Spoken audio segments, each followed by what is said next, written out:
You're listening to the CyberWire Network, powered by N2K.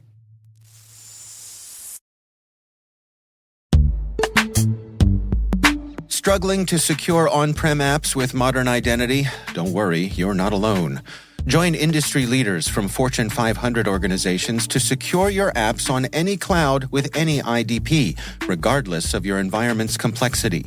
Meet Strata's identity orchestration platform, Mavericks. Say goodbye to the headaches of app refactoring and legacy tech debt.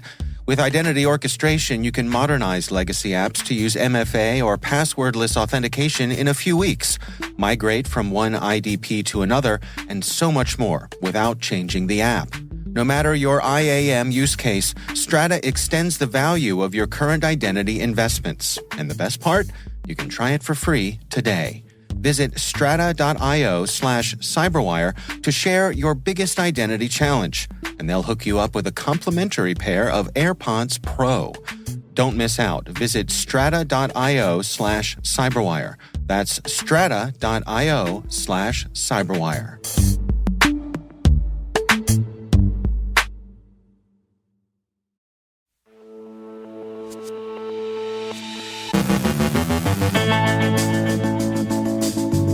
The UK government's denial of a cyber incident at Sellafield. There's been a surge in Iranian cyber attacks on U.S. infrastructure. Misuse of Apple's lockdown mode, the mysterious AeroBlade's activities in aerospace, a clever Disney Plus scam, plus the latest application security trends. In our Industry Voices segment, we welcome Matt Radolec, Vice President of Incident Response and Cloud Operations at Varonis, explaining the intersection of AI, cloud, and insider threats, and insights on resilience from the UK's Deputy PM.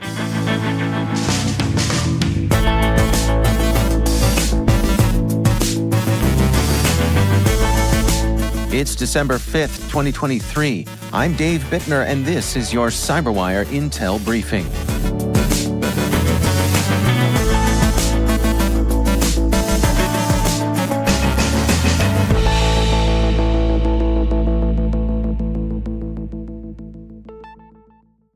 The Guardian reported a cyber attack yesterday on the British nuclear facility at Sellafield, allegedly perpetrated by foreign threat actors linked to China and Russia. The attack reportedly involved sleeper malware, potentially dating back to 2015, and was disclosed in a report by the Office for Nuclear Regulation, the ONR, which noted security shortfalls at the facility, primarily engaged in nuclear waste storage and processing. Sellafield Limited, the facility's operator, and the HM government have strongly denied these claims. Sellafield stated that there is no record of evidence of such an attack and has challenged The Guardian to provide evidence for their allegations. The ONR supported this denial, confirming the absence of evidence for the reported hack. Nonetheless, the ONR did acknowledge ongoing security investigations at Sellafield and noted that the facility is not meeting certain required cybersecurity standards, resulting in increased regulatory attention. In response to these reports, the Labour opposition has sought clarification from the government's ministers regarding the Guardian's claims. This development has sparked concerns and prompted political inquiry into the matter, highlighting the critical nature of cybersecurity in sensitive national infrastructure. Since the Cyber Avengers, linked to Iran's Islamic Revolutionary Guard Corps, claimed attacks on a water utility and a brewery in western Pennsylvania, citing their use of Israeli-made Unitronics PLCs, 3 other Iranian-affiliated groups have followed suit. Hagoyan, Cyber Tufan Group, and Yare Gomnam Team have also claimed similar attacks against users of Israeli equipment, as reported by the Register. In a separate incident, the record notes that Florida's St. Johns River Water Management District experienced an unspecified cyber attack, potentially ransomware, by an unknown or undisclosed threat actor. The district has managed to implement successful containment measures after detecting suspicious activity in its IT environment. BlackBerry researchers have discovered a new threat actor named AeroBlade, targeting the U.S. aerospace sector through a spearphishing campaign. AeroBlade, which emerged late last year, focuses on commercial and competitive cyber espionage. The group's activities extend beyond mere information collection. BlackBerry's report suggests that AeroBlade's primary objective might be to assess the internal resources and vulnerabilities of its targets, potentially setting the stage for future ransom demands. This indicates a strategic approach to cyber espionage, where initial data gathering could lead to more aggressive financial extortion tactics. Jamf has identified a post-exploitation technique where attackers can deceive users by making an already compromised iOS device appear to be in lockdown mode, creating a false sense of security. The researchers emphasize that while lockdown mode reduces the attack surface on iOS devices, it does not function as antivirus software. It cannot detect existing infections, nor prevent malware from operating on a compromised device.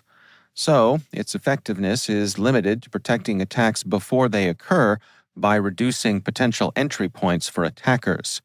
This research highlights the importance of understanding lockdown mode's capabilities and limitations, underlining that it cannot mitigate threats on already compromised devices. Abnormal Security has reported a phishing campaign using a Disney Plus theme. The campaign sends emails with PDFs resembling invoices, using the recipient's real name and falsely claiming they will be charged $49 for the next month's subscription, significantly higher than the actual cost. The PDFs include a phone number for canceling the subscription. Upon calling, victims may face two risks. They could be asked for sensitive information like banking details or login credentials, which attackers can use for fraudulent transactions or account compromises. Or they might be instructed to download software purportedly to stop the charge, but the software actually infects their computer with malware. This campaign highlights the need for vigilance against phishing attempts that use familiar brands and seemingly legitimate documentation to exploit users. Synopsys, in its latest Building Security and Maturity Model report, highlights a significant trend in software security, the increased focus on automation within the software development lifecycle. Modern tool chains are enabling organizations to integrate security testing and touchpoints throughout the SDLC, not just at the initial stages, the shifting left, but rather adopting a shift-everywhere approach. This trend is characterized by the automation of security tasks, making them more accessible and efficient.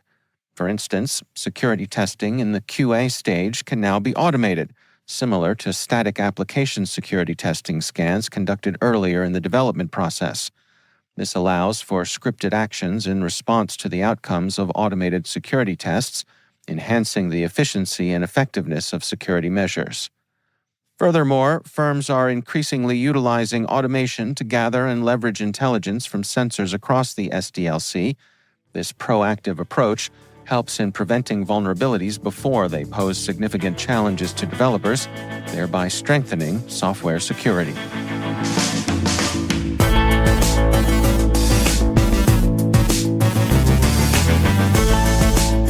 Coming up after the break, in our Industry Voices segment, we welcome Matt Radolec, Vice President of Incident Response and Cloud Operations at Varonis. He's explaining the intersection of AI, cloud, and insider threats. Stay with us.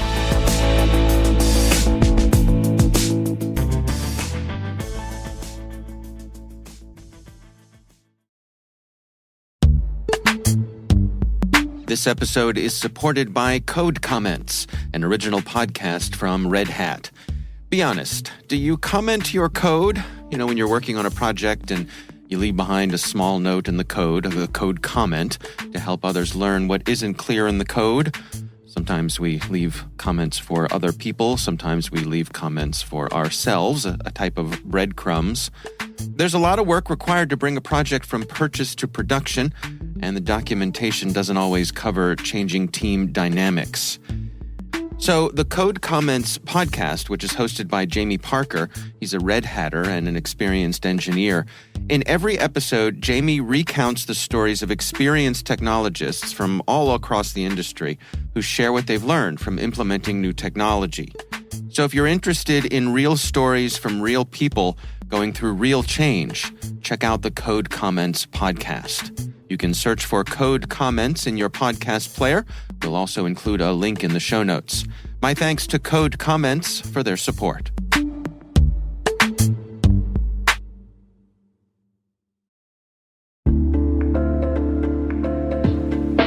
And now, a word from our sponsor. The Johns Hopkins University Information Security Institute is currently seeking qualified applicants for its innovative Master of Science in Security Informatics degree program. Study alongside world-class interdisciplinary experts and gain unparalleled educational, research, and professional experience in information security and assurance. Want to see for yourself? Student researchers will be presenting their capstone projects on December 13th and 15th from 10 a.m. to 2 p.m. on JHU's Homewood campus. For more information about their projects and the MSSI program, visit isi.jhu.edu.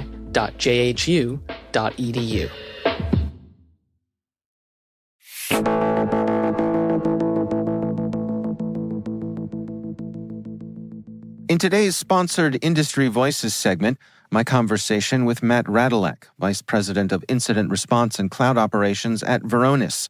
Our conversation centers on the intersection of AI, cloud, and insider threats. To start thinking about like the insider threat, you've got different categories, right? You have on one end of the spectrum, your malicious insider. This is your, Edward Snowden and the like. They have a clear motivation for doing whatever things they're going to do, and they're going to carry them out at with high impact. Then you have your more lesser severity insiders, like your person who's knowingly violating a policy, or the person who's not knowingly violating a policy, that end user that makes a mistake.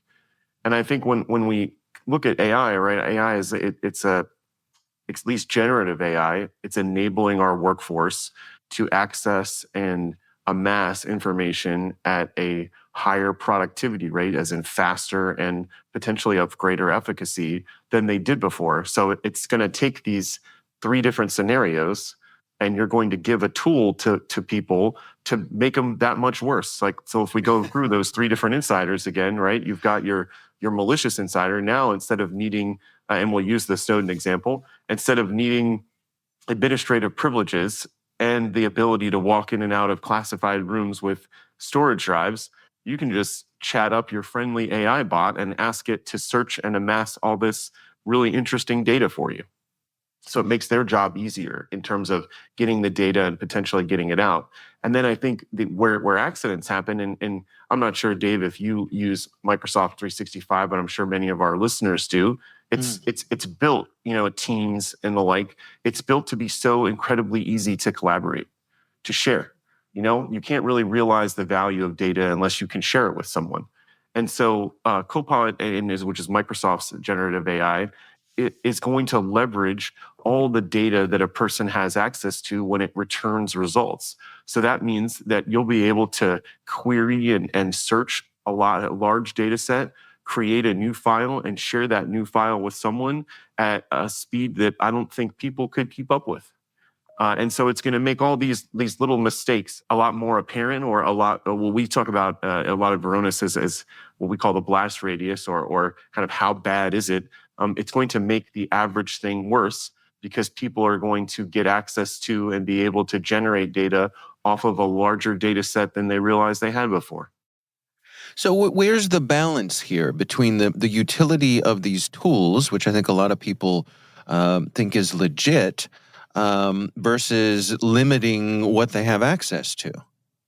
For a lot of organizations, they either think that they've already done that, or they don't realize just how much someone has access to. So I think the reality is that you have to figure that out. You have to determine for your own organization, do we have an open access issue? Do we need to try to work on that a little bit before we go to full speed with AI? Or is our data fairly locked down? Either way, we'd benefit from trying to figure that out. And are we in a pretty good place in order to enable our workforce to use AI? Because I don't think going against it or not using it is the answer. It's such an innovation. It's just a huge innovation for mankind that even me as a person who sits at the front of organizations that are having crisis, right? They're having an incident, they're having a breach, and they need help. I can't look at AI and say, don't do this, because of the productivity gains and the innovation that it's going to afford us. So instead, I want to look to organizations, use all my knowledge, skills, and experience, and encourage them to do this, but to think about that critical question: are we giving people this ability to access and exfiltrate data at a much higher velocity than we did before? Is our blast radius too big? Should we get a handle on that before we go full speed with generative AI on these large data sets? That's really the point I'd want to challenge organizations on. Is it fair to say that there's a good bit of crossover between insider threat and shadow IT, where a lot of this could be a cultural issue where people are just trying to get their work done and they feel as though there's some friction being put in place by the team who's trying to manage security? Absolutely. I think that's really well stated. I always think about it in the terms of balancing, productivity or usability with security. That is the nature of any security team, and the ebb and flow that happens over the life cycle of a security practitioner's career. To an extent, we got to have security, and security needs to be there, but we can't have things be so secure that they're not usable. And so this tension, I think, it only gets multiplied when we think of AI, because an organization that has these policies in place but never enforced them might not have thought that it was going to be that easy for employees to violate those policies. Well, now it's definitely gotten easier. Like, objectively, it's going to be easier for people that don't have policies to do whatever they want, and people that do have policies to likely be able to violate those policies if the organization hasn't mapped their security controls to be just as smart and just as powerful as their AI-enabled workforce now is. I really like that point you made, which is like, does it change the insider threat? Well, I personally predict it makes those two non-malicious insider threats, it makes them a lot more likely. Because, malicious insider, it doesn't matter what technology stack you put in front of them, they're going to try to carry out their mission. They have motivation that surpasses means. Right? They're going to try to find the means to carry out the mission that they have. But these accidental insiders, these people that are going to, don't know that they're creating a new spreadsheet with lots and lots of personal data in it, don't realize when they go to share it with their group of coworkers that they also added their personal Gmail account on it, and don't realize that personal Gmail account is tied to another app that scrapes the emails and ingests them for searching. And now there's a copy of that data that exists in a way that isn't as protected as it's supposed to be. And I think these are the real challenges that are going to come from this AI-enabled workforce that we're all, at the forefront of, where, people are going to be creating and storing really sensitive content in places that aren't as protected as they should be to house that data. And I think we'll see more of these, I call them more routine breaches. These are the accidental breaches, the mishandling of information. I predict we'll see more of that, not less of that, with an AI-enabled workforce. And so what are your recommendations then? How should organizations come at this? Yeah, this concept, and I've said it a couple of times, and I'll probably say it again, Dave, is this concept of the blast radius, right? If you pick up a person from their computer, from their chair, I always like to say, and you try to figure out how much do they have access to, how much data, how many systems, how much of your crown jewels can this person get to from their day one of employment? What we find is that, somewhere between 25 and 50% of that data is too much. So if you're one of those organizations where when you go and you do that exercise, you realize that the access is too vast, you need to go through an exercise, just compound some of the basics of security. You need to do some of that least privilege. You need to use a lot of automation in order to get there. You need to limit what people can have access to. And there are a lot of ways that you can do that to like a high degree of automation and a high amount of effectiveness without taking your environment from, what you think it is today to like a, government grade or Fort Knox grade security where everything's locked down and you need multiple layers of access to get through it. Sometimes just getting access control right is a really strong security control. So just limiting what the basics, like, kind of getting rid of data that's open to every employee or data that's shared with everyone in the company. Kind of limiting those pockets can have a lot of effect and a lot of success in trying to protect that data when you're trying to scale out a program where people end up ultimately getting access to more data with something like generative AI. Our thanks to Matt Radolec, Vice President of Incident Response and Cloud Operations at Varonis, for joining us.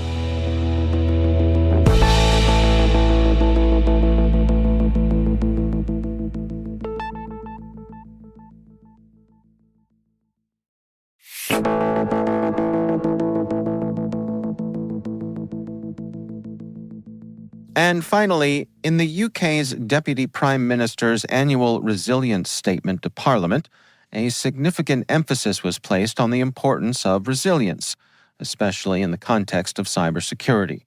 The statement highlighted the necessity for people to be prepared to revert to analog technologies in the case of a cyber attack that disrupts critical infrastructure like the power grid and communication systems. As reported by The Telegraph, the Deputy Prime Minister advised citizens to consider the essentials stored under their stairs, suggesting that items such as battery-operated radio, candles, and a torch, or flashlight, are fundamental. For the Atlantic's western cousins, this list might extend to a bug-out bag, canned goods, bottled water, gold coins, perhaps a feisty dog for added security. So, it seems in the digital age, it's still wise to keep one foot in the analog world, just in case you need to tune in, light up, and bug out.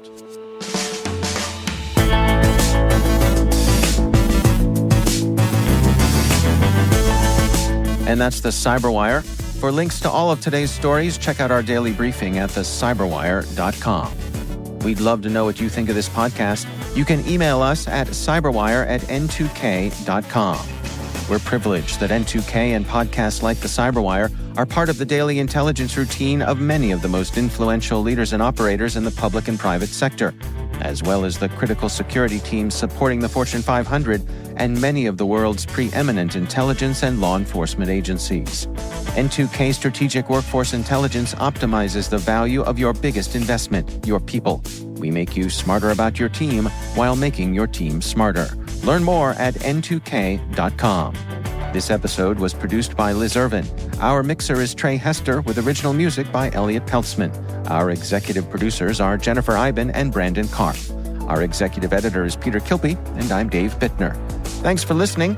We'll see you back here tomorrow.